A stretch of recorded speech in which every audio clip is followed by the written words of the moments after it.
जय श्री कृष्ण दोस्तों, ये कहानी है राधा और श्री कृष्ण के अथाक प्रेम की और रुक्मणी जी के जलन की। जब एक रात नींद में श्री कृष्ण के मुख से श्री राधा का नाम निकला, तब श्री कृष्ण के निकट ही सोई रुक्मणी जी की नींद खुल गई।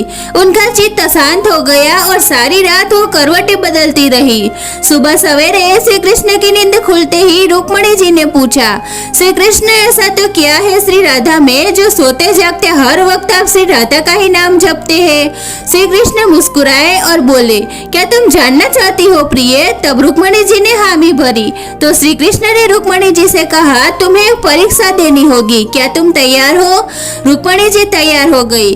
तब श्री कृष्ण रुक्मणी जी को लेकर यमुना तट की ओर चल पड़े और राधा जी को भी यमुना तट पर आने का संदेशा भिजवा दिया। जब तीनों यमुना तट पर पहुंचे, तब श्री कृष्ण ने अपना एक केस तोड़ा और उसके द्वारा यमुना के इस पार से लेकर उस पार तक एक महिम पुल बना दिया। उसके बाद श्री कृष्ण ने यमुना से 2 मटकी भरी, एक मटकी रुक्मणी जी को दी और एक श्री राधा को, और बोले, मेरे प्रेम का स्मरण करते हुए ये मटकी आप दोनों को पुल के उस पार पहुंचानी है। तब रुक्मणी जी मटकी लेकर उस पुल पर चलने लगी, लेकिन कुछ दूर चलने के बाद जब उन्होंने पुल की दूसरी ओर देखा तो वो सशंकित हो गई। उनके कदम डगमगाने लगे। उन्होंने स्वयं को तो संभाल लिया, लेकिन मटकी संभाल नहीं पाए। उन्होंने किसी तरह पुल तो पार कर लिया, लेकिन मटकी यमुना में ही गिर गई। फिर जब राधा जी की बारी आई तो श्री राधा मटकी लेकर बड़ी सहजता से उस पुल को पार कर लिया। ये देखकर रुक्मणी जी चकित ही रह गई। उन्होंने श्री राधा को पूछा, राधे, ऐसा तो क्या था तुम्हारे प्रेम में जो तुम मटकी लेकर यमुना पार कर गई? श्री राधा ने उत्तर देते हुए कहा, रुक्मणी, मैंने कहाँ यमुना जी पार किया?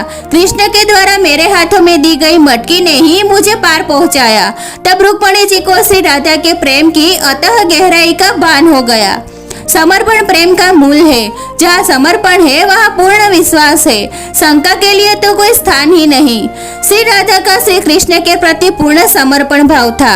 शंका का तो नाम मात्र भी न था। विश्वास था कि प्रिय ने हाथ में मटकी दी है तो पार भी पहुँचाएंगे। प्रेम करे तो पूर्ण समर्पण भाव से करे। राधे राधे। वीडियो अच्छी लगी हो तो वीडियो लाइक, चैनल सब्सक्राइब करके कमेंट में राधे राधे अवश्य लिखे।